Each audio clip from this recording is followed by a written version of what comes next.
Hi hello ನಮಸ್ಕಾರ friends, welcome back to our channel. Friends, ಎಲ್ಲರೂ ಹೆಂಗಿದ್ದೀರಾ? ಆರಾಮಿದ್ದೀರಾ ಅಂತ ಅಂದ್ಕೊಂಡಿದ್ದೀನಿ ರೀ. ನಾನು ಕೂಡ ಆರಾಮಿದ್ದೀನಿ ರೀ ಫ್ರೆಂಡ್ಸ್.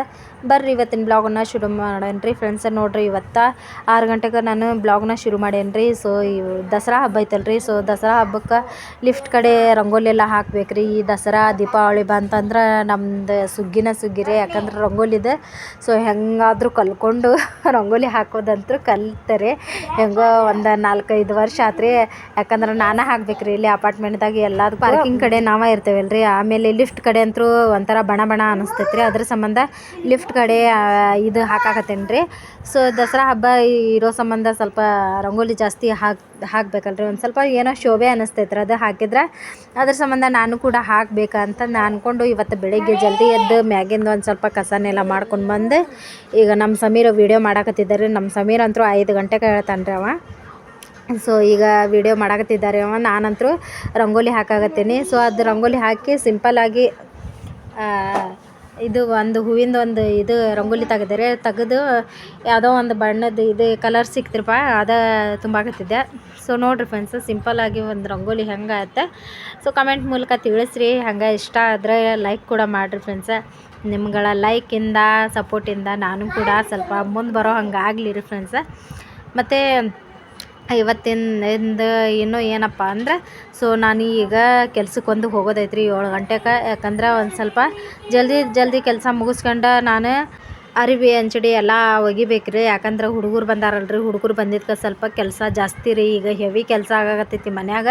ಅದ್ರ ಸಂಬಂಧ ಈಗ ನೋಡಿರಿ ಫ್ರೆಂಡ್ಸ, ಎಲ್ಲ ಕೆಲಸ ಮಾಡ್ಕೊಂಡು ನನಗೆ ಎಷ್ಟು ಆಕೈತಿ 7 ಗಂಟೆ ಮಟ್ಟ ಅಷ್ಟೇ ನಾನು ಕೆಲಸ ಮಾಡಿಕೊಂಡು ಕೆಲ್ಸಕ್ಕೆ ಹೊಂಟಿದ್ದೀನಿ ರೀ. ಸೊ ನೋಡಿರಿ, ಫೈನಲ್ ಆಗಿ ರಂಗೋಲಿ ಸಿಂಪಲ್ ಆದ ರಂಗೋಲಿ ಹೆಂಗಾಯ್ತು. ಸೊ ಇಷ್ಟ ಆಗಿದೆ ಅಂತ ಅಂದ್ಕೊಳಕತ್ತೀನಿ ರೀ ಫ್ರೆಂಡ್ಸ. ಮತ್ತು ನಮ್ಮ ಮುಸ್ಲಿಮ್ಸ್ ಜನಕ್ಕೆ ಯಾವುದು ಬರ್ಬೇಕು ರೀ, ಒಂದು ಮಾಡೋದ ಒಂದು ದೊಡ್ಡ ವಿಷಯ ಆಗಿತ್ತು ರೀ. ಸೊ ಮತ್ತು ರಂಗೋಲಿ ಹಾಕೋದಂದ್ರೆ ಇನ್ನೂ ಹೆಚ್ಚಿಂದ ರೀ ಫ್ರೆಂಡ್ಸ.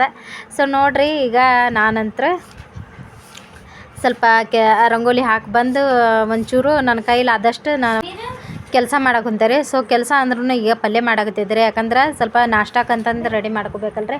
ನಾಷ್ಟಕ್ಕೆ ಚಪಾತಿ ಆಮೇಲೆ ಮೆಂತೆ ಹಾಕಿ ಸೊ ಬ್ಯಾಳೆ ಪಲ್ಯನ ಮಾಡಾಕತ್ತಿದ್ದಾರೆ.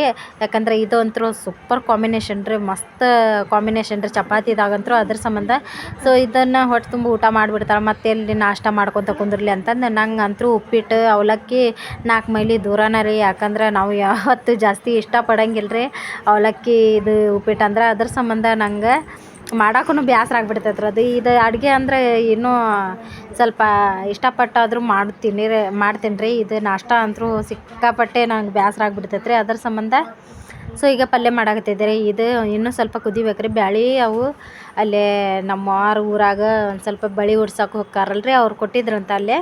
ಸೊ ಆ ಬ್ಯಾಳೆ ಒಂದು ಸ್ವಲ್ಪ ಸಿಪ್ಪಿನ ಬ್ಯಾಳೆ ಇರೋದು ಅಷ್ಟೇನು ಮ್ಯಾಶ್ ಆಗ್ಲಾರ್ದ್ರೆ ಸೊ ಅದೇ ಬ್ಯಾಳೆ ನೆನೆ ಹಾಕಿ ಸ್ವಲ್ಪ ಚಲೋ ತಂಗೆ ತೊಳೆದು ನಾನು ಇನ್ನೂ ಕುದಿಸಿದ್ರೂ ನೋಡಿರಿ ಇನ್ನೂ ಸಿಪ್ಪಿ ಉಳಿದಿದ್ವು. ಸೊ ನೋಡಿರಿ, ಫೈನಲ್ ಆಗಿ ಪಲ್ಯ ಅಂತೂ ಕುದಿಯಾಕತ್ತೈತೆ ರೀ. ಇನ್ನೂ ಸ್ವಲ್ಪ ಗಟ್ಟಿ ಆಗ್ಬೇಕಿರೋದು. ಯಾಕಂದ್ರೆ ಗಟ್ಟಿ ಆದರೆ ಚಪಾತಿದಾಗ ಒಳ್ಳೆ ಕಾಂಬಿನೇಷನ್ ರೀ ಫ್ರೆಂಡ್ಸ.